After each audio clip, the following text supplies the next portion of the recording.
I don't sleep much anymore. Haven't for years, really. I sit here most nights in this chair by the window.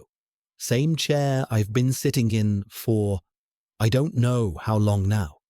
And I look out at the street and I think about things I can't change. Things I did. Things I didn't do. Things that happened that I let happen, or caused to happen, or couldn't stop from happening no matter what I did. That's what old age is, I think. Sitting in the dark with all your choices. My son's name was Marcus. Marcus William. Named him after my father, William Marcus, but switched it around because I wanted him to have his own name, his own life, not just carry my daddy's name exactly. Thought that would give him some freedom, some space to be himself. I don't know if it did. He died 23 years ago. 23 years this past April. He was 16 years old, just 16. Still had that soft face boys have before they really turn into men. Still had that way of looking at you like he was trying to figure out if you were serious or joking. Still wore his jeans too big and his shirts too long and his shoes without tying the laces proper. I buried him on a Thursday. I remember that. Thursday afternoon, April sun coming down, warm, not hot yet, but warm enough that I was sweating in that suit. That black suit I'd bought for my own father's funeral 8 years before and hadn't worn since. My wife, Angela, she was holding my arm so tight I could feel her nails through the jacket. She wasn't crying by then. She'd cried herself empty the first 2 days. By Thursday, she was just empty, just holding on. There were maybe 40 people there. Family, some of Marcus's friends from school, some of our church people, Angela's sister and her husband, my brother from Atlanta who drove up. Not a big funeral. Marcus was only 16. He hadn't lived long enough to know a lot of people, hadn't lived long enough to make a big mark on the world the way grown folks do. The casket was small. I keep thinking about that.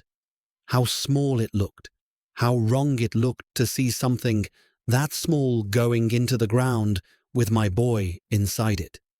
The preacher said some words. I don't remember what. Something about God's plan, about faith, about seeing Marcus again in the next life. I nodded. I said amen when I was supposed to say amen. I held Angela when she started shaking during the final prayer. I threw dirt on the casket when they lowered it down, heard that terrible sound of dirt hitting wood, that sound I'll hear until I die myself. Then people came by and touched my shoulder and said things, said they were sorry, said Marcus was a good boy, said we'd be in their prayers, said if we needed anything, said God works in mysterious ways, said he's in a better place, said time heals, said all the things people say when they don't know what to say, when there's nothing to say that means anything at all. We stood there until everyone left. Me and Angela stood there looking at that mound of dirt, that rectangle of fresh earth, those flowers people had brought, those cards people had written, the funeral home people were waiting by their truck, respectful, patient, waiting for us to be ready to leave our son there in the ground. I wasn't ready. We'll never be ready. But I took Angela's arm and we walked back to the car and I drove us home. Home to that empty house. Home to Marcus's room with his posters on the wall and his clothes on the floor and his backpack by his desk and his basketball shoes by the door. Home to silence. Home to the rest of our lives without him. Angela went straight upstairs. I heard the bedroom door close. I stood in the kitchen and I didn't know what to do with myself. Didn't know What you're supposed to do after you bury your child. Didn't know if I was supposed to eat, or sit, or pray, or scream, or just stand there until my legs gave out. I was still standing there when the phone rang. 2 hours after we got home from the cemetery. 2 hours after we buried Marcus. I looked at the clock on the microwave. 4:30 in the afternoon. Phone ringing loud in that quiet house. I almost didn't answer it. Thought it might be more condolences, more sorry for your loss, more is there anything we can do. Didn't think I could hear that again. Not right then. But it kept ringing, and I thought maybe it was important. Maybe it was family. Maybe it was Angela's sister checking on us. I picked up. Man's voice. Professional. Careful. Said his name was Dennis Harmon. Said he was calling from Kennedy High School. Said he was Marcus's English teacher. I knew who he was. Younger white man, maybe 30, 35. Had met him once at a parent-teacher conference back in September.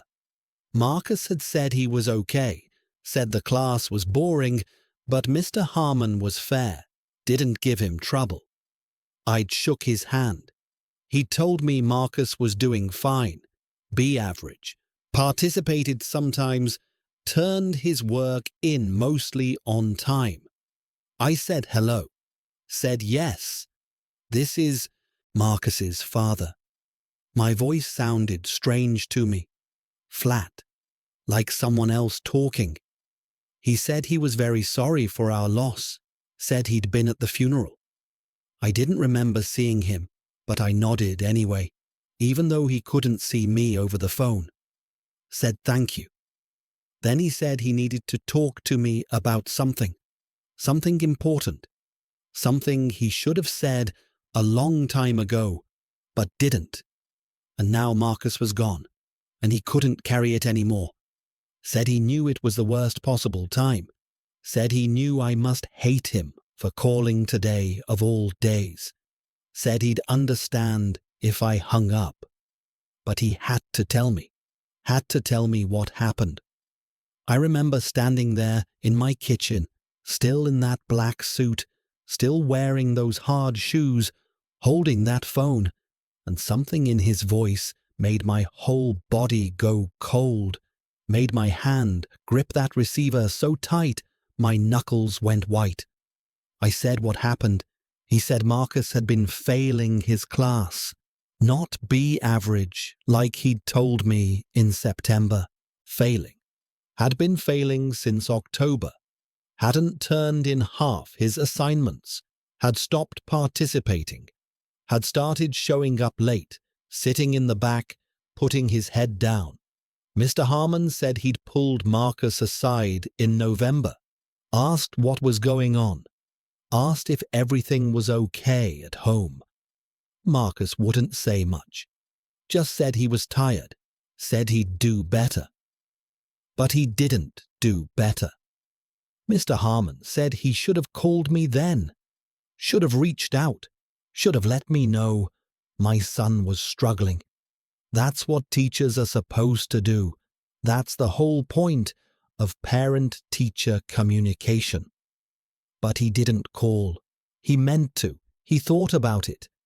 But November turned into December, Christmas break came, and then it was January, and he figured Marcus would turn it around second semester. He didn't turn it around. By February, Marcus had stopped coming to class some days. Mr. Harmon would mark him absent, but Marcus was in school, just skipping English class. Mr. Harmon knew, because other teachers mentioned seeing him in the halls during that period, just wandering, just walking around. Mr. Harmon said he should have reported it, should have gone to the guidance counselor, the principal. Someone should have made sure someone checked on Marcus, talked to him, figured out what was wrong. But he didn't. He told himself it wasn't his business beyond his classroom. Told himself Marcus was just being a teenager. Told himself kids go through phases. Early March, Marcus came to class with a bruise on his face. Dark bruise, fresh under his left eye. Mr. Harmon asked him what happened. Marcus said he fell playing basketball. Mr. Harmon said he should have pushed harder, should have asked more questions, should have looked closer. But Marcus said he fell, and Mr. Harmon let it go. Week later, another bruise, this one on his arm. Marcus wore long sleeves the rest of the month, even when it got warm. Mr. Harmon noticed. Didn't say anything. Last week of March, Marcus came to class and sat in the back like always and put his head down like always. And Mr. Harmon was teaching and he looked back there and Marcus was crying. Quiet, shoulders shaking, face down on his desk, crying in a room full of other kids who weren't paying attention, weren't noticing, weren't seeing what Mr. Harmon was seeing. Mr. Harmon said he should have stopped class right then, should have called the office, should have taken Marcus somewhere private and made him talk, made him tell someone what was wrong, made him get help. He didn't. He let class end. He let Marcus walk out. He told himself he'd catch him after school, pull him aside then, talk to him then. But after school came, and Marcus was gone, and Mr. Harmon went home and thought about it, and thought about it, and told himself he'd do it tomorrow. Tomorrow was April 3rd, the day Marcus died. Marcus didn't come to school that day. Mr. Harmon marked him absent. Thought maybe he'd call home that evening, check in, see if everything was okay. But that evening he heard from another teacher, heard that Marcus William had died, 16 years old, found in the park near his house, dead. Mr. Harmon's voice was shaking now on the phone, breaking. He said he knew what I was thinking, knew what everyone would think, that he should have said something, should have done something, should have called me, called someone, reported those bruises, reported that crying, reported a student who was clearly suffering, clearly struggling, clearly asking for help in every way except saying the words. He said he didn't know if it would have mattered, didn't know if Marcus would still be alive. But he didn't give him the chance, didn't give me the chance, didn't give anyone the chance because he stayed quiet and told himself it wasn't his place. And now Marcus was gone and he had to live with that. He said he was calling because I deserved to know that someone saw, someone noticed, someone could have helped and didn't. He said if I wanted to report him, he'd understand. If I wanted to call the school, call the district, call whoever I needed to call, he wouldn't fight it. He knew he'd failed Marcus, knew he'd failed me, knew he didn't deserve to keep teaching if he couldn't do the one thing teachers are supposed to do, which is look out for their students. He said he was sorry, said it 3 times, said he'd be sorry until the day he died. Then he stopped talking, just waited for me to say something. I don't know how long I stood there. Might have been 10 seconds, might have been 2 minutes. I was looking out the kitchen window at the backyard, at the grass that needed mowing, at the fence Marcus and I had painted together 3 summers ago, at the basketball hoop over the garage, where he used to practice free throws for hours. I was thinking about Marcus crying in class, thinking about those bruises, thinking about him skipping, wandering the halls, putting his head down, failing, thinking about all of that happening and me not knowing, me at work, me coming home tired, me asking how school was, and Marcus saying fine, saying it was fine, saying everything was fine while he was falling apart, and I didn't see it, and his teacher saw it and didn't say anything. I was thinking about that man on the other end of the phone, that teacher, Dennis Harmon, 30-something white man with a college degree and a position and responsibility and a clear view of my son suffering. And he did nothing, said nothing, watched my boy cry in his classroom and marked him absent and went home to his own life and let it sit there in his conscience for weeks while Marcus got worse and worse until there was no more worse to get. And now Marcus was in the ground, and now this man was calling me. 2 hours after the funeral, 2 hours after I threw dirt on my son's casket, calling to confess, calling to unburden himself, calling to ask for what? Forgiveness, understanding, permission to feel better about himself. I heard myself say, "You saw my son crying." He said yes. I said, "You saw bruises on his face." He said yes. I said, "You knew something was wrong." He said yes. Said he knew. Said he absolutely knew. I said, "And you didn't call me?" Silence. Then quiet. He said no. He didn't call. I said, "You didn't tell anyone?" He said no.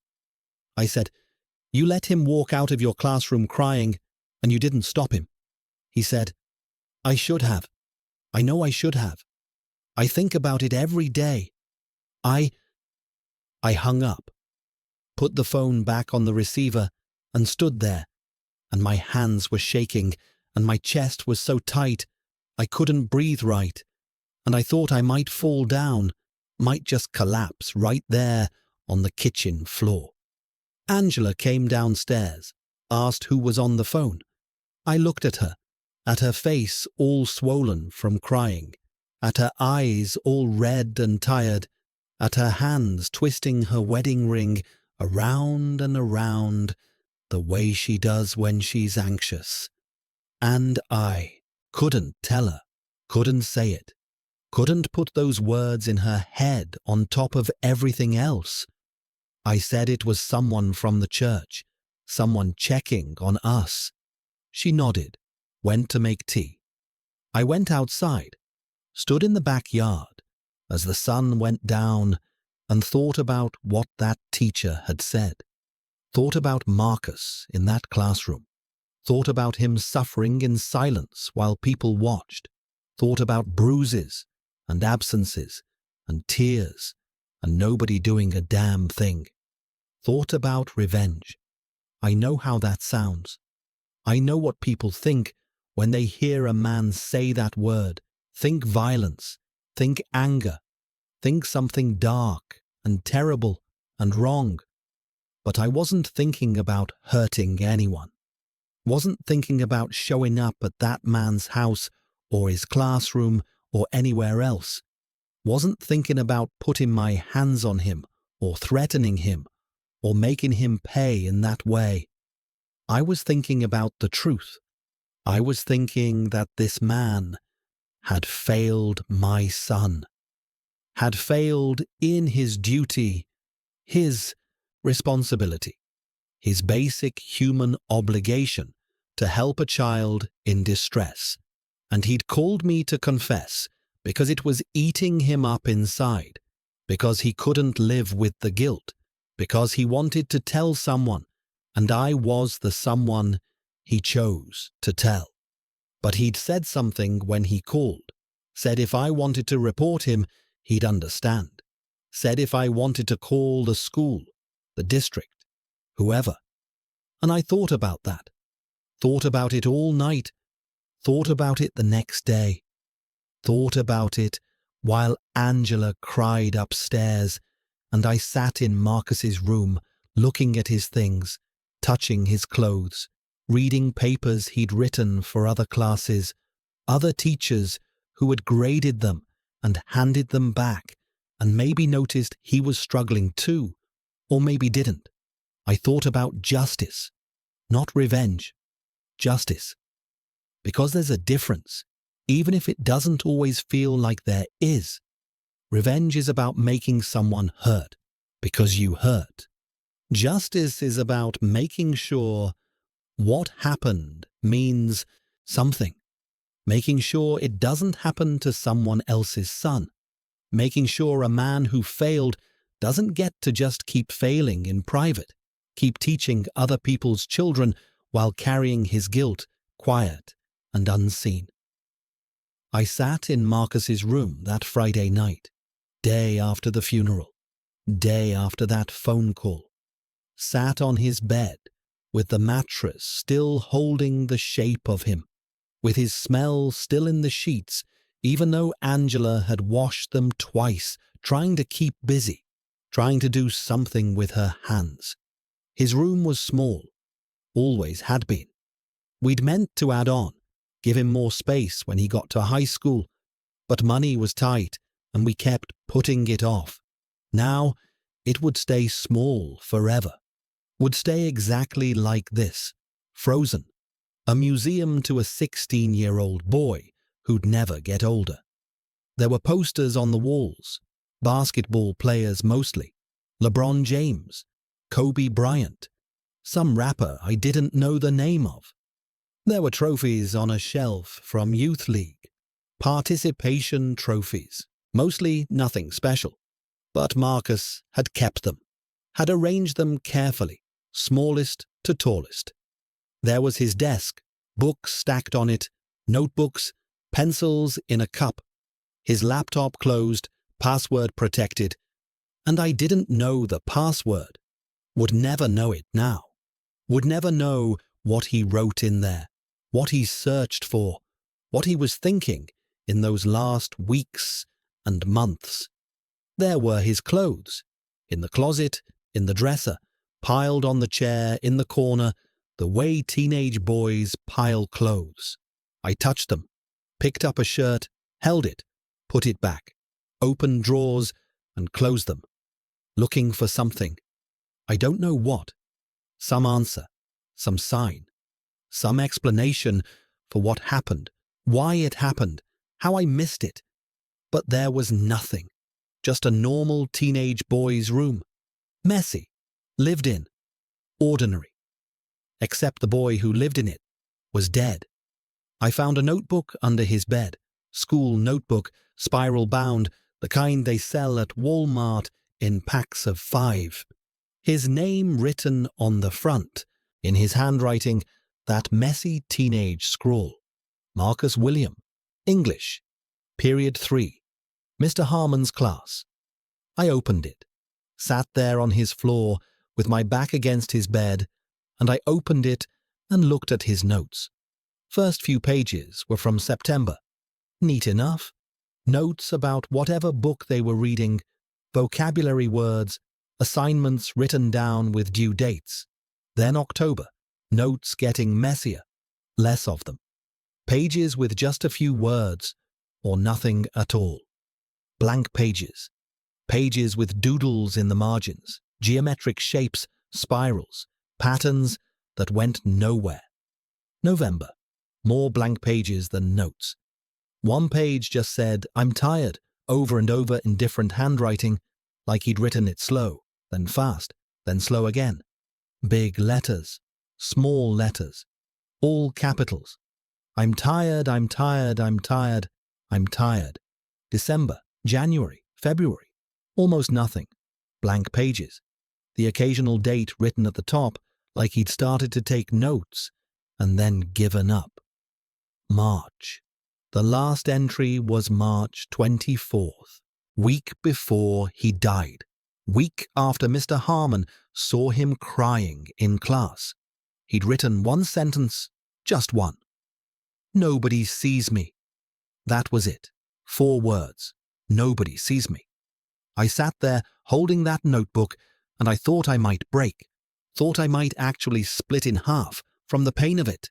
My boy, my son, sitting in that classroom crying, walking those halls alone, failing and struggling and asking for help in every way except asking, writing in his notebook that nobody saw him. And his teacher saw. His teacher absolutely saw. Saw the crying, saw the bruises, saw the failing grades and the skipping and the head down on the desk. Saw all of it and did nothing. And I saw nothing. Saw my son every day, every morning, every evening. Saw him at the breakfast table, in the living room, in the driveway shooting hoops. Asked how he was. Asked about school. Asked if everything was okay. And he said fine. Said everything was fine. And I believed him. Because I wanted to believe him. Because it was easier to believe him than to look closer, ask harder questions, make him tell me what was really going on. Because I was tired from work and busy with bills and caught up in my own life, and I thought being a good father meant providing, working hard, keeping things stable. Didn't think it meant seeing. But Marcus needed to be seen, needed someone to look at him, really look, and see that he was drowning, that he was putting his head down in class and wandering halls and crying and writing, "Nobody sees me," because nobody was seeing him. Mr. Harmon saw and did nothing. I saw nothing and did nothing because I saw nothing. And Marcus died. I put the notebook back under his bed. Didn't show it to Angela. Didn't tell her about it. Just put it back where I found it and left his room and closed the door. And that was the last time I went in there for months. Couldn't look at his things, couldn't smell his smell, couldn't sit in that space that was supposed to be his, and know he'd never be in it again. Angela kept going in. I'd hear her in there at night, hear her crying, hear her talking to him sometimes, like he could hear her, like he was still there listening, telling him she loved him, telling him she was sorry, telling him she missed him. I couldn't do that, couldn't talk to the empty air and pretend he was listening, couldn't make myself believe in anything that would make his death easier to bear. So I sat downstairs and thought about Dennis Harmon instead. Thought about calling the school like he'd said I could. Thought about whether it would make a difference. Thought about whether it was the right thing to do, or just me needing to do something, anything, to feel less powerless. Thought about Marcus writing, "Nobody sees me," and his teacher seeing and not doing anything about it. That's what decided me. Not anger, not revenge, just that. The simple fact that Marcus had needed help and someone in a position to give it had chosen not to. Had chosen their own comfort, their own convenience, over my son's life. And if I didn't say something, didn't do something, then nobody would know. Mr. Harmon would keep teaching, would keep having students who struggled, would keep having opportunities to help or to look away. And maybe next time he'd make a different choice. Or maybe he wouldn't. Maybe he'd keep being the kind of teacher who saw students suffering and told himself it wasn't his business, wasn't his problem, wasn't his responsibility to intervene. And another kid would end up like Marcus. I couldn't live with that possibility. So I called the school that Monday, asked to speak to the principal, woman named Mrs. Richardson. I'd met her once, briefly, at some school event I can't even remember now. She got on the phone, and she said how sorry she was about Marcus, said the whole school was grieving, said if there was anything they could do. I said there was something, said I needed to come in and talk to her about something important, something about Marcus. Something about his time at Kennedy High. She said of course, said anytime, said her door was always open. I went that afternoon. Angela didn't ask where I was going. She was past asking questions, past caring about anything that wasn't the gaping hole in the center of our lives. Mrs. Richardson's office was on the second floor. I sat in a chair across from her desk, and she offered me coffee, and I said no, thank you, and she sat down and folded her hands and waited. I told her about the phone call, told her everything Mr. Harmon had said, about the failing grades I didn't know about Marcus skipping class, about the bruises, about him crying in class, about Mr. Harmon seeing all of it and saying nothing, doing nothing, calling no one. I told her quiet, didn't raise my voice, didn't cry, just laid it out like facts, like testimony, like evidence. She listened, didn't interrupt, didn't defend, just listened with her face getting more and more tight, more and more grim. When I finished, she sat back in her chair and she was quiet for a long time. Then she said, "Mr. William, I don't know what to say. I'm horrified. I'm absolutely horrified that this happened, and no one on my staff intervened." I said, "I want him fired." She looked at me. "Mr. Harmon." I said, "Yes." She said, "I understand your anger. I understand completely, and I promise you, I will investigate this thoroughly. I will speak to Mr. Harmon. I will review Marcus's records. I will talk to other teachers. If what you're telling me is accurate." I said, "It is accurate. He called me himself. He told me all of this himself." She nodded, said, "Then there will be consequences. I can promise you that. But I can't promise termination without an investigation. There's a process. The teachers' union, the district policies, I have to follow procedure." I said I understood procedure, said I understood she had rules to follow. But I wanted her to know I wasn't going to let this disappear, wasn't going to let my son's death be something people felt bad about for a week and then forgot. I wanted accountability, wanted someone to answer for looking at a suffering child and doing nothing. She said she understood, said she would begin the investigation immediately, said she would keep me informed. I left her office and walked back to my car and sat there for a long time before I drove home. The drive home took 15 minutes.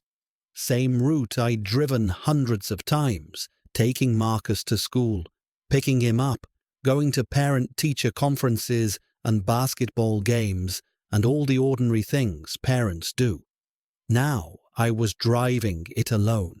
Now Marcus was gone, and I was driving past his school, where he'd suffered in silence and nobody helped, and I was trying to make sure the man who could have helped faced consequences.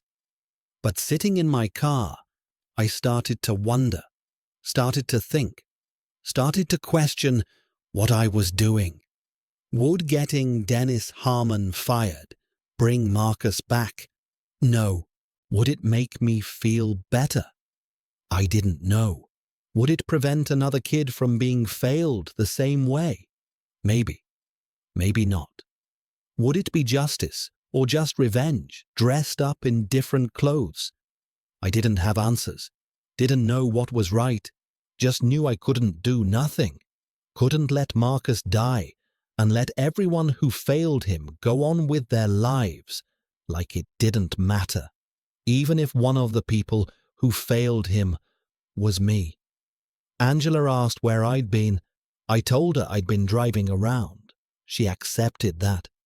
We were both doing a lot of driving around in those days, a lot of sitting in cars staring at nothing, a lot of being anywhere except in that house with its silence and its memories and its empty spaces where our son used to be.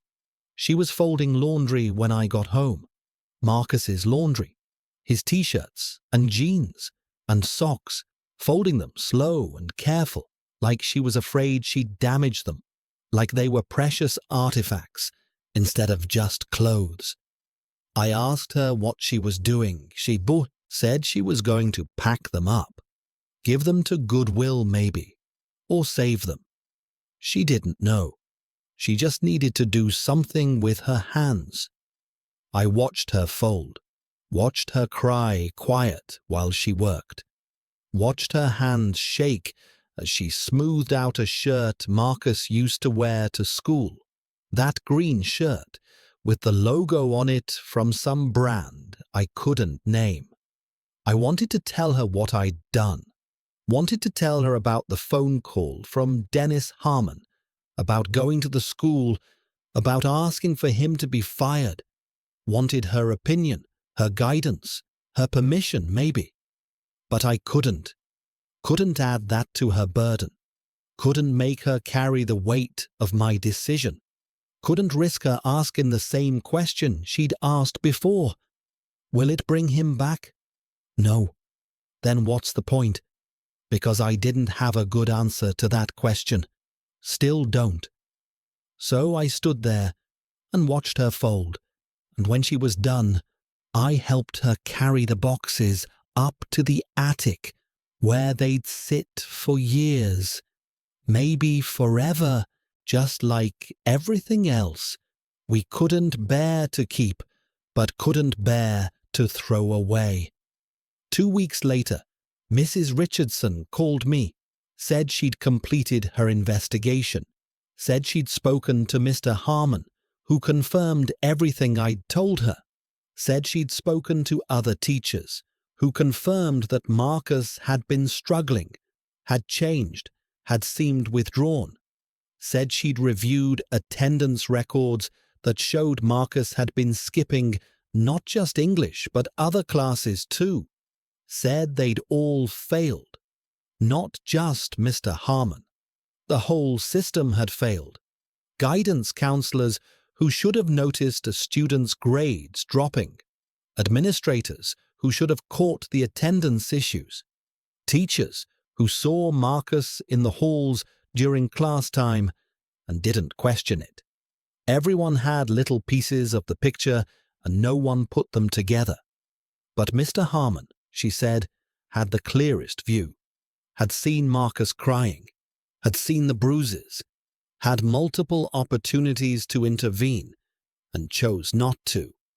And then, even worse, had chosen to confess his failure to me, the grieving father, on the day of the funeral, which showed a profound lapse in judgment at best and a selfish need for absolution at worst. She said Mr. Harmon had been placed on administrative leave, said the district was reviewing the case, said there would be a hearing, said she couldn't tell me more than that because of personnel privacy. But she wanted me to know that my concerns were being taken seriously. I thanked her, hung up, told Angela what had happened. She looked at me for a long time. Then she said, "Will it bring him back?" I said no. She said, "Then what's the point?" I didn't have an answer for her. The point? What was the point of any of it? What was the point of meetings and investigations and hearings? What was the point of a teacher on leave, a teacher being punished, a teacher maybe losing his job? What was the point of justice or accountability or consequences when Marcus was still dead, still in the ground, still 16 years old forever? But I kept going, kept calling the district office, kept asking for updates, kept making noise. Because if I stopped, what did I have? Just grief, just loss, just the endless empty days stretching out ahead with nothing to fill them except missing my son. At least this gave me something to do, something to focus on, something that felt like action, even if it was really just motion, just moving forward, because moving forward was better than standing still. They tried to settle with me. That's what they called it. A settlement. The district's lawyer called about 3 weeks into the investigation and said they wanted to avoid a prolonged process that would be painful for everyone. Said they understood my grief and my anger. Said they were prepared to offer a financial settlement in exchange for my agreement not to pursue further action. I asked how much. He named a number, $50,000. I sat there holding the phone and thinking about that number. $50,000. More money than I'd ever had at one time. More money than I'd saved for Marcus's college. More money than I'd make in a year working maintenance at the hospital. Money for my grief. Money for my silence. Money to make the problem go away. I asked if Mr. Harmon would be fired. He said that was a separate personnel matter that he couldn't discuss. I said no settlement. Said I didn't want their money. Said I wanted Dennis Harmon out of that classroom. The lawyer was quiet for a moment. Then he said, "Mr. William, I strongly encourage you to reconsider. This is a generous offer, and pursuing this further won't change the outcome for your son." I said I knew that, said nothing would change the outcome for my son, but maybe it would change the outcome for someone else's son. Maybe it would mean one less teacher who thought they could watch a kid suffer and do nothing about it. He said he'd relay my position. When I hung up, Angela was standing in the doorway. She'd heard. She looked at me and said, "You turned down $50,000. I said yes. She said, "We could use that money." I said I knew we could. We were barely making it. Funeral expenses, lost time at work, medical bills from the ambulance, from the hospital, from all the tests they ran, trying to figure out why a healthy 16-year-old boy's heart just stopped. Bills piling up and savings running out, and $50,000 would have helped a lot. But I couldn't take it, couldn't put a price on Marcus's life, on his death, on the failure that contributed to it. Couldn't let the district buy my silence and go on like nothing happened. Angela shook her head, didn't say anything else, just turned and walked away. That was the beginning of the end for us, for our marriage. Not the only thing, not the main thing, but one of the things. Me turning down that money, me choosing revenge or justice or whatever it was over practicality, over our financial security, over her input or her needs. I didn't see it then. Didn't see how I was making all these decisions alone, how I was so focused on Dennis Harmon and the school and making someone pay that I wasn't paying attention to my wife, to her grief, to what she needed from me. I was failing her the same way I'd failed Marcus, not seeing, not asking, not being present, just going through the motions of living while actually living somewhere else entirely, living in my anger, living in my need for someone to be held accountable. A month later, there was a hearing. I wasn't allowed to attend. Private personnel matter. But Mrs. Richardson called me afterward, said the district had decided to terminate Mr. Harmon's employment. Said he had 30 days to appeal. Said if he didn't appeal, or if the appeal was denied, he'd be gone by the end of the school year. Said she was sorry it had taken this long.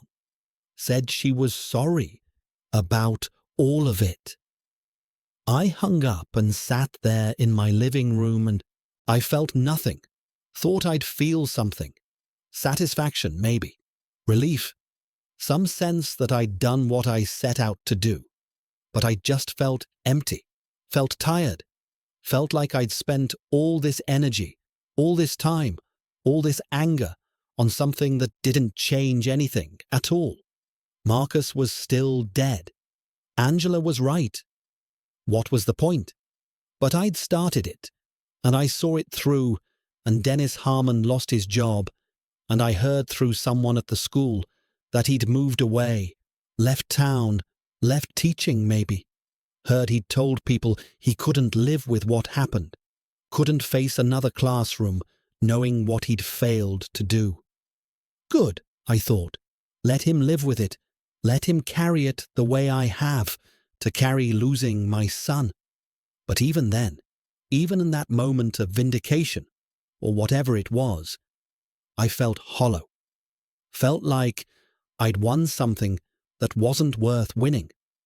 Felt like I'd destroyed a man's life and it didn't make mine any better.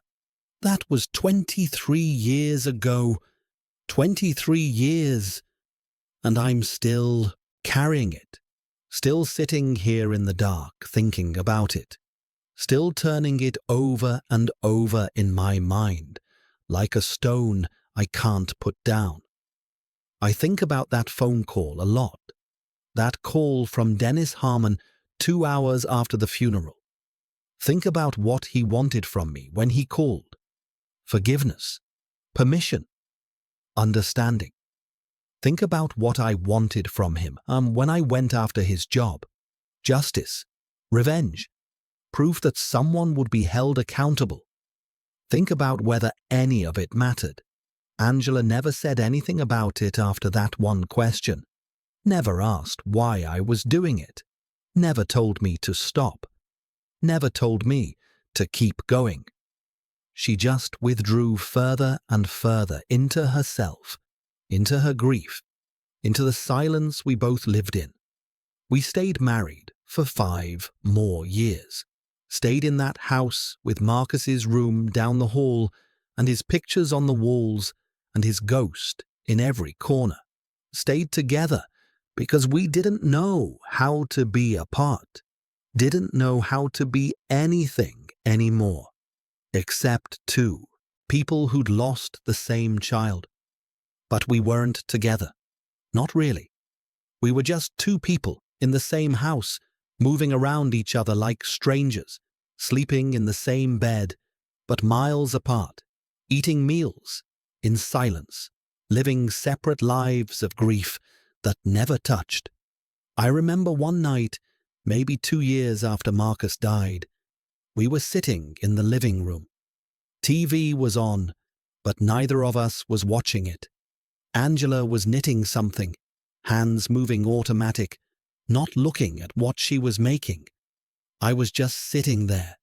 She said, without looking up from her knitting, "Do you ever think about him?" I said, of course. Said I thought about him all the time. She said, "No, I mean really think about him. Not about what happened.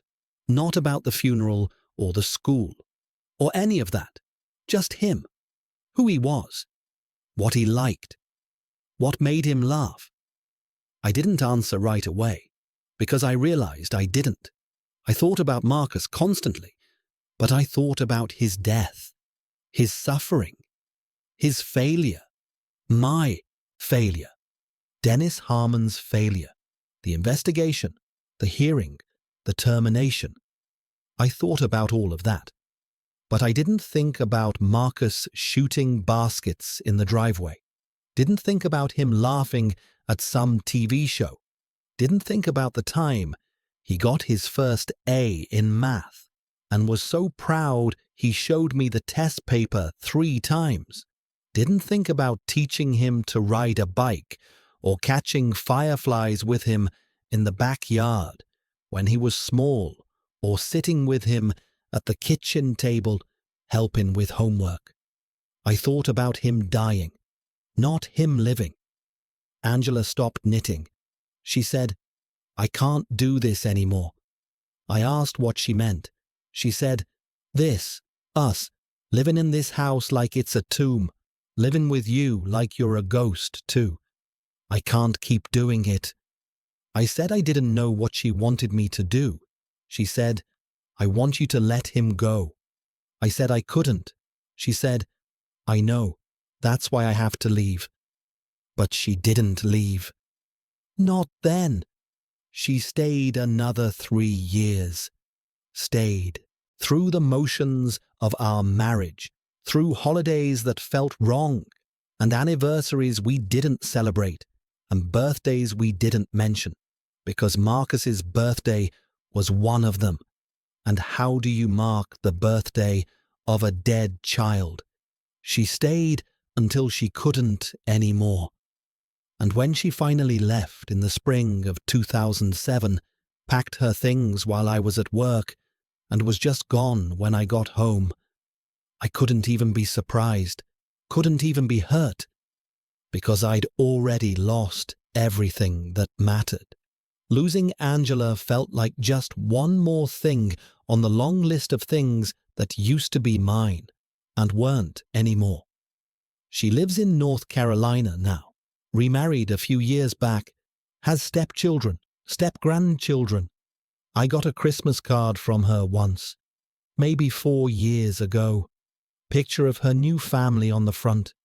She looked happy, looked lighter, looked like someone who'd found a way to keep living. I was glad for her. Me, I stayed in the house, still here, still in the same rooms where Marcus grew up, still passing his bedroom door every day, even though I turned it into something else years ago. Storage, mostly. Boxes of things I don't need and can't throw away. I retired 8 years back, worked maintenance at the hospital for 37 years, and then I turned 65, and they threw me a little party in the break room, and I took my pension and came home. Thought I'd find things to do, thought I'd travel maybe, or volunteer, or take up fishing like some of the other old men I knew. But I just sit here mostly, sit in this chair and look out the window and think. I think about Marcus all the time. Think about who he was, who he might have been, what happened to him in those last months that made him skip class and stop doing his work and show up with bruises.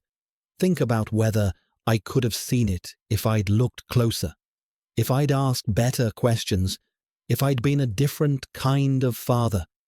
I worked a lot back then. Long shifts, overtime when they offered it, saving money for Marcus's college, for his future, coming home tired, and Angela would have dinner ready and Marcus would be in his room doing homework, or what I thought was homework, and I'd eat and watch TV and go to bed and get up and do it again. I thought that was what being a good father meant, providing, working hard, keeping the bills paid and food on the table and a roof over our heads. But I wasn't there. Not really. Not in the ways that mattered.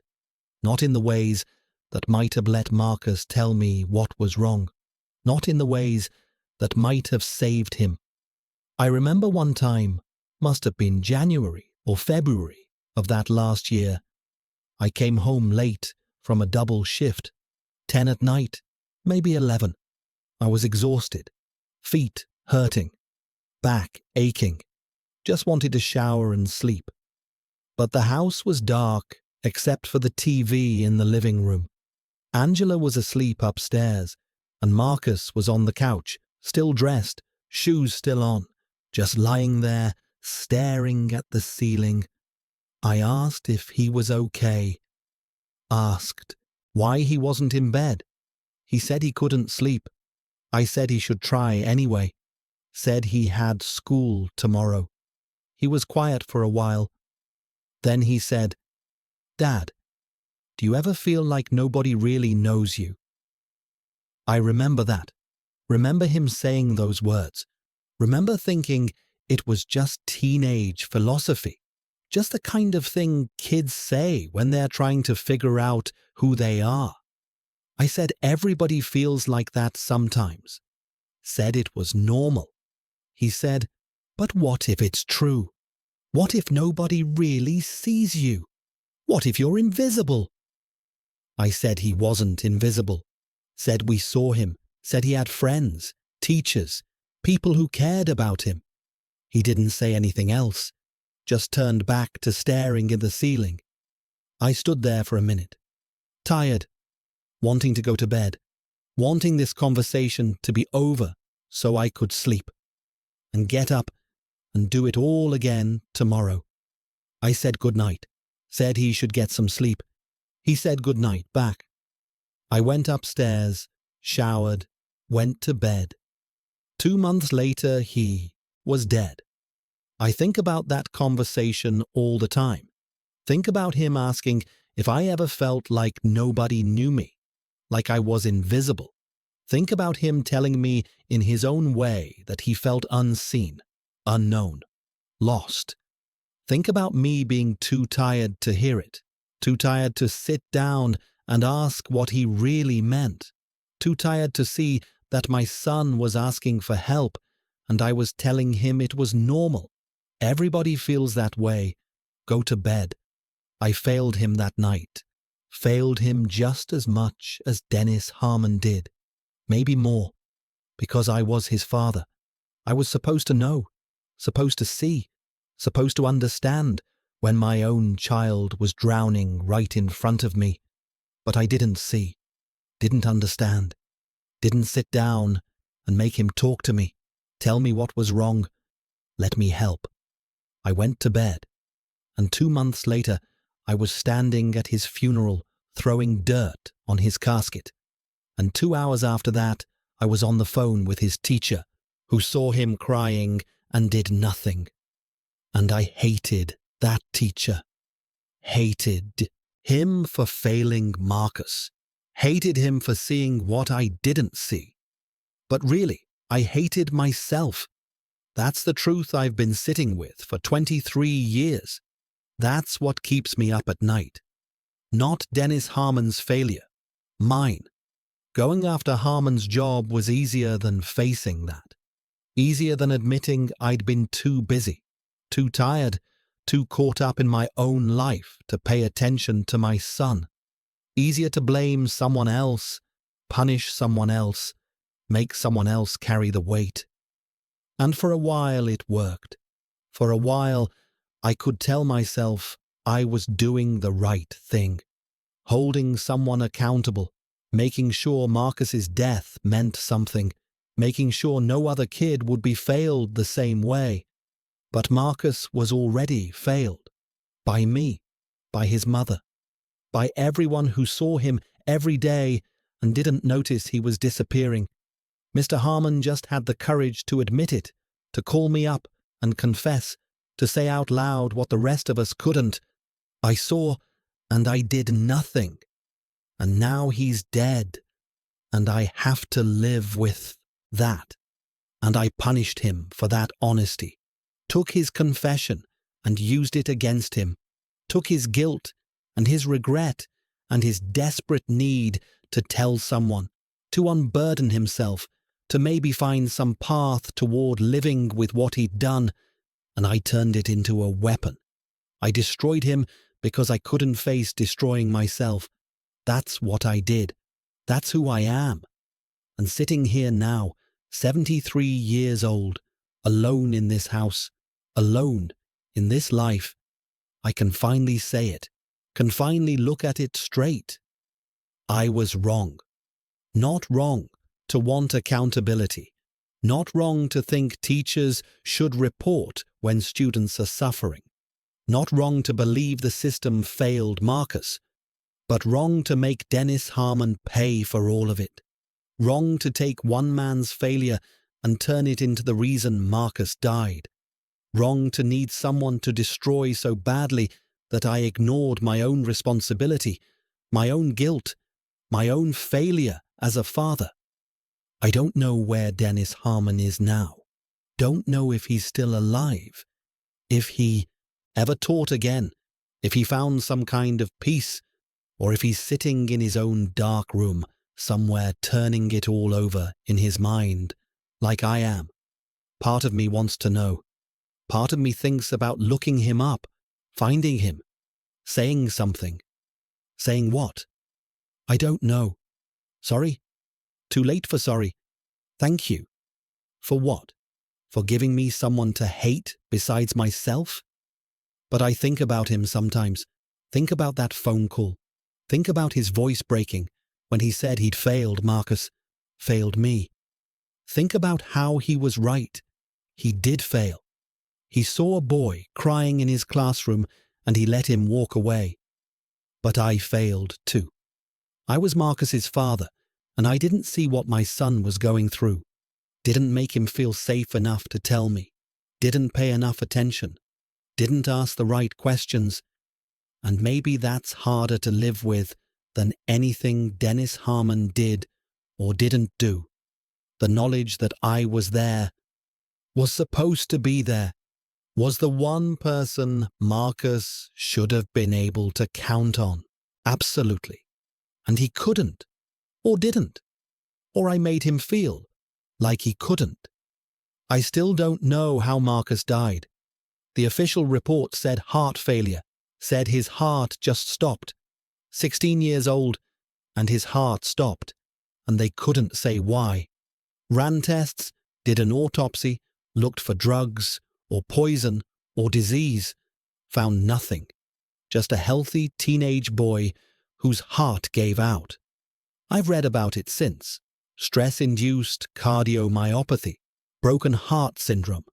Happens sometimes when the body is under too much emotional strain. The heart muscle weakens, stops pumping right. And in rare cases, in young people especially, it can cause cardiac arrest. They found Marcus in the park, sitting under a tree. It looked like he was sleeping, they said. Peaceful. Like he'd just sat down to rest and his heart stopped. And that was it. I think about him sitting there. Think about what he was thinking. If he knew. If he felt it coming. If he was scared or relieved or just tired. Think about how he must have been so tired. Tired of whatever was happening to him.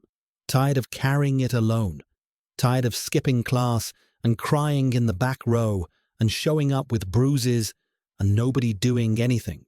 Nobody seeing. Nobody helping. Tired of being alive. When being alive hurt that much. And his heart just stopped. I wonder if he wanted it to stop. If some part of him, some deep part that the doctors can't see on their tests, just decided it was too much. Just let go. I wonder if I could have stopped it. If I'd been paying attention. If I'd been the kind of father Marcus could talk to, instead of the kind who worked long hours and came home tired and asked how was school and accepted fine as an answer. I wonder if Dennis Harmon could have stopped it. If he'd called me in November. If he'd pulled Marcus aside in December. If he'd reported those bruises in March. If he'd stopped class when he saw Marcus crying and made him talk, made him get help. Would any of it have mattered? Would Marcus still have ended up under that tree with his heart giving out? I don't know. Nobody knows. But at least we would have tried. At least Marcus would have known someone was paying attention. Someone cared. Someone saw. Instead, he died alone in a park, and 2 hours after I buried him, his English teacher called to tell me he'd seen everything and done nothing, and was very sorry. And I took that sorry and turned it into a crusade, turned it into phone calls and meetings and investigations, turned it into Dennis Harmon's termination, turned it into proof that I'd done something, that someone was held accountable, that Marcus's death meant something. But it didn't mean anything. It didn't change anything. It didn't help anyone. It just gave me something to do, besides sit with my grief. And when it was over, when Dennis Harmon was gone, and there was nothing left to fight for, I had to sit with it anyway. Had to sit with the loss, and the silence, and the empty house, and the questions that will never have answers. Had to sit with the knowledge that I'd hurt a man who was already hurting, who'd made a terrible mistake, yes, who'd failed in his duty, yes, but who was eaten up with guilt about it, who called me on the day of the funeral not because he wanted forgiveness, but because he couldn't carry it alone anymore, couldn't keep silent about his failure when his silence was what caused the problem in the first place. And I punished him for telling the truth, punished him for being honest about what he'd done wrong. What does that say about me?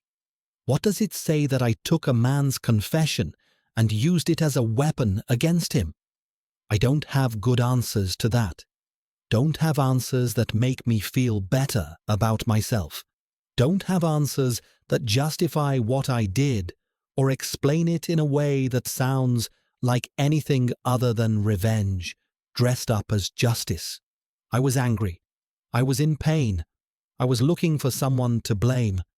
And he was there. He was guilty. He gave me everything I needed. So I took it.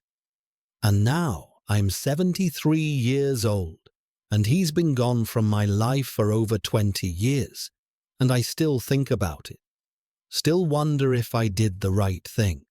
Still turn it over in my mind late at night when I can't sleep.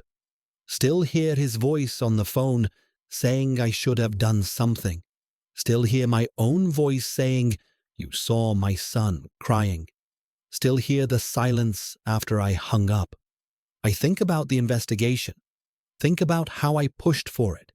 How I called every week asking for updates. How I wouldn't let it rest. Wouldn't let them sweep it under the rug. Wouldn't let Dennis Harmon keep his job and move on like nothing happened. I was relentless. That's the word. Relentless. The district tried to make me stop. Not directly, not overtly. But there were phone calls suggesting I should take time to grieve, to heal, to let them handle it. There were hints that pursuing this was only making things harder for me and Angela. There were offers to settle, to make it go away, to let everyone move forward. I said no to all of it, said I wanted answers, wanted accountability, wanted justice. But what I really wanted was to feel like I had some control, some power, some ability to make things happen in a world where my son had died, and I couldn't stop it. I couldn't save Marcus, but I could destroy Dennis Harmon. And I did. The hearing was in June, 2 months after Marcus died. The district called it a personnel review hearing, but everyone knew what it was. They'd gathered evidence. They'd interviewed witnesses. They'd built a case. And the case was damning. Mr. Harmon had failed to report suspected child abuse when he saw those bruises. Mandated reporter law. He was required by law to call it in, and he didn't. That alone was grounds for termination. He'd failed to notify parents when a student was failing. District policy required contact within 2 weeks of a student's grade dropping below a C. He'd waited months. He'd failed to report chronic truancy. More policy violations. More documentation of his failure. And then there was the phone call. The call to me on the day of the funeral. Several members of the review board apparently found that inappropriate at best, callous at worst. One of them, I heard later, said it showed a lack of judgment that called into question his fitness to work with vulnerable populations. Dennis Harmon didn't fight it, didn't appeal, didn't challenge any of it. He accepted the termination, cleared out his classroom, left. I heard about it through Mrs. Richardson. She called to tell me the outcome, said the board had voted unanimously to terminate his employment, said he'd been escorted from the building that same day, said it was over. I said thank you. She said she hoped this brought me some closure, some peace. I said I hope so too, but I knew it wouldn't. Knew even then, sitting there on the phone with the principal, that destroying Dennis Harmon's career wouldn't bring me peace, wouldn't heal anything, wouldn't fill the Marcus-sized hole in my life.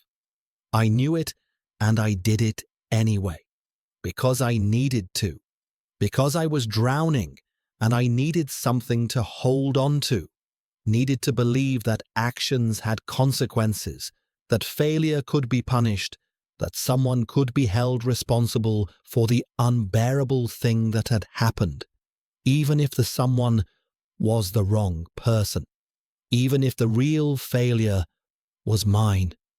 There's a photograph I keep in my wallet, have kept there for 23 years, worn and faded now, creased from being folded and unfolded too many times. It's Marcus, age 14, standing in front of the Christmas tree, big smile, wearing a sweater his grandmother had given him, ugly sweater with reindeer on it, but he's smiling like he loves it, like he's genuinely happy. I took that picture, remember taking it, remember telling him to smile, to stand still, to look at the camera, remember him rolling his eyes but doing it anyway, because he was a good kid, an easy kid, the kind of kid who did what you asked even when he didn't want to. I look at that picture sometimes, pull it out and look at it when I'm sitting here late at night. Try to remember what he sounded like, his voice, his laugh. Try to remember what we talked about, what he told me about school, about his friends, about his life. But it's getting harder. It's been 23 years and the memories are fading, getting fuzzy around the edges, getting replaced by the memories of after, of the funeral, of the phone call, of the investigation, of his death instead of his life. Angela was right about that, about me thinking about what happened instead of who he was. I've spent 23 years thinking about how Marcus died and why he died and who failed him and what I did about it. Spent all that time and energy on the ending. And I've lost the beginning, lost the middle, lost all the ordinary moments that made up his life, made up who he was, made up the son I loved.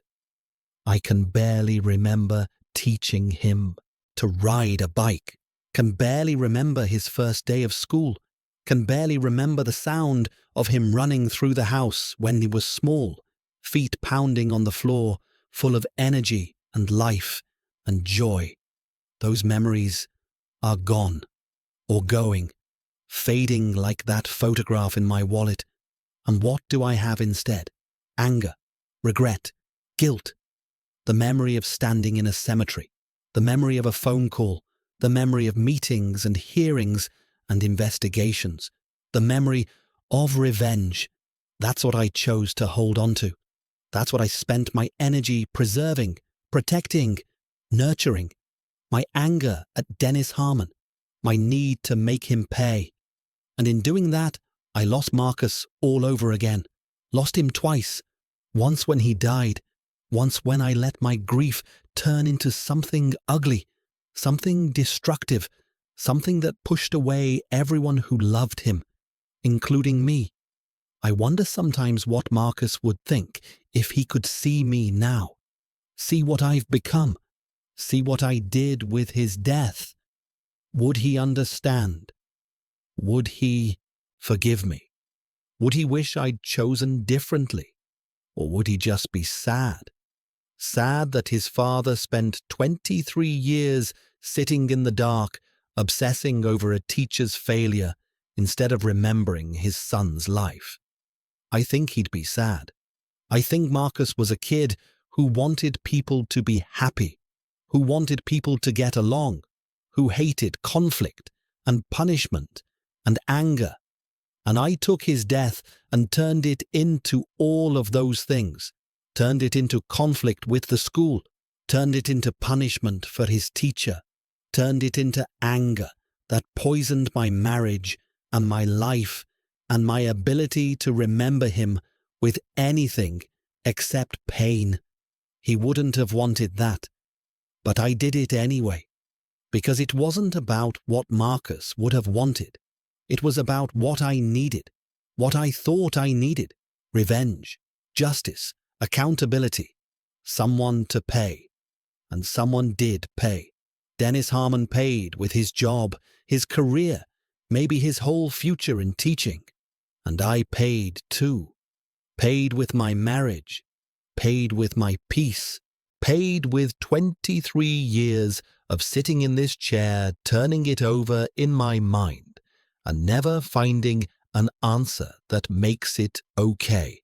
There are nights when I think about calling him, think about trying to find Dennis Harmon, wherever he is, and telling him I'm sorry, telling him I was wrong to come after him the way I did, telling him I understand now what he was trying to do when he called me that day.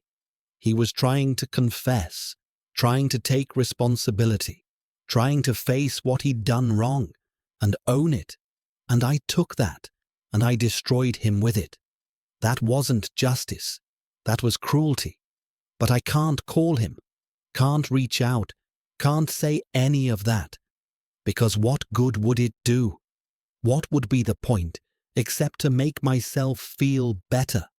To unburden my own conscience the way he tried to unburden his. And why should he have to carry that? Why should he have to listen to my apology, my regret, my confession of my own failure? He's carried enough. Carried Marcus's death for 23 years, just like I have. Carried the weight of his own failure.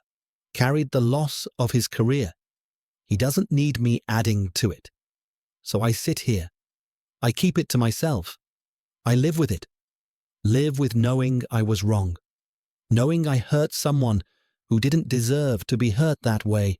Knowing I took a man's moment of honesty and turned it into a weapon. Live with knowing that if I could go back, if I could do it over, I'd do it differently.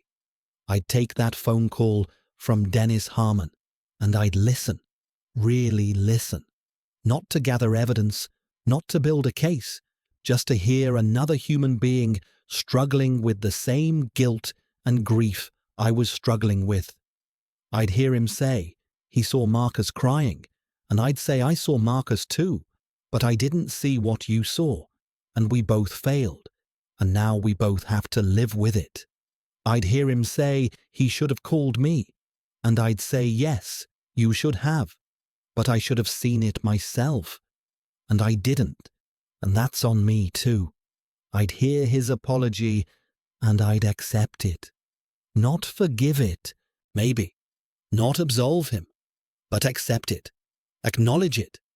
Let it stand as what it was, one human being trying to face what they'd done wrong. And then I'd have hung up, and I'd have grieved. Just grieved, without the anger, without the crusade, without the need to make someone pay. I'd have sat with Angela, and we'd have cried together, and maybe we'd have stayed together. Maybe we'd have found a way to heal. Maybe we'd have remembered Marcus together, shared our memories, kept him alive in our hearts instead of in our pain. Maybe. But I didn't do that. Did the opposite of that. Chose anger over grief. Chose revenge over healing. Chose to destroy someone else over facing my own failure. And here I am, 73 years old, alone, still sitting with it, still carrying it, still turning it over and over and over, still missing my son, still wishing I'd been a better father, still wishing I'd been a better man. The house is quiet tonight, always quiet now. Just me and the sound of the refrigerator running and the clock ticking in the kitchen and the occasional car passing on the street outside. Used to be noise here. Used to be Marcus's music playing too loud from his room. Used to be Angela in the kitchen making dinner. Used to be the sounds of a family living. Now it's just silence, just me. Just these thoughts that never stop, never quiet, never give me peace. I think about Marcus in that park. Think about his last moments. Wonder if he was thinking about me, about Angela, about school or friends or whatever was hurting him. Wonder if he was thinking anything at all, or if it just happened. Heart stopping, life ending. Nothing. I hope it didn't hurt. Hope he wasn't scared. Hope he just sat down and closed his eyes and it was over before he knew it was happening. But I'll never know. Can't know. Can only hope. Can only sit here with all the things I'll never know and all the things I do know and wish the balance was different. Wish I knew more about what he was feeling and less about how I failed him. Wish I could remember his laugh better than I remember his funeral. Wish I could see his face smiling instead of seeing it still and cold under that sheet in the hospital. Wish a lot of things that wishing doesn't change. That's what getting old is. Sitting with all your wishes, all your regrets, all your failures, all the things you can't undo and can't fix and can't make right. Just sitting with it until you can't anymore. Until your own heart stops like Marcus's did and someone finds you and calls someone and it's over. And maybe whoever finds me will wonder if they should have done something, should have checked on me more, should have made sure I wasn't just sitting here alone for the last 23 years. Or maybe they won't. Maybe I'll just be gone and that'll be that. And the world will keep spinning and Marcus will still be dead. And Dennis Harmon will still be wherever he is, carrying what he carries, and none of it will matter, except to me, right now, sitting here in this chair, looking out this window at the dark street, thinking about all of it one more time, thinking about my son, thinking about what I did, thinking about whether any of it meant anything at all. I don't have an answer, don't have peace, don't have closure, just have these thoughts, these memories, these regrets, just have this chair and this window and this night, just have myself and everything I've done and everything I can't undo. I think about forgiveness sometimes, think about what it would mean to forgive Dennis Harmon, to forgive myself, to forgive whatever happened to Marcus that last few months, whatever put those bruises on him, whatever made him so tired and sad and alone. But I don't know how to forgive, don't know how to let go, don't know how to look at all of it and say it's okay, it's over, I release you, I release me. Don't know how to stop sitting here, night after night, going over it all again. This is who I am now. This is what I've become. An old man in a chair, obsessing over choices made 23 years ago. Choices that can't be unmade. Damage that can't be undone. An old man who destroyed another man's life and called it justice. An old man who lost his son and his wife and his peace and has nothing left except regrets and silence and this chair by this window. That's all there is. That's all there's ever been. Since that Thursday in April when I buried my boy, that's all there'll be until there isn't anything anymore.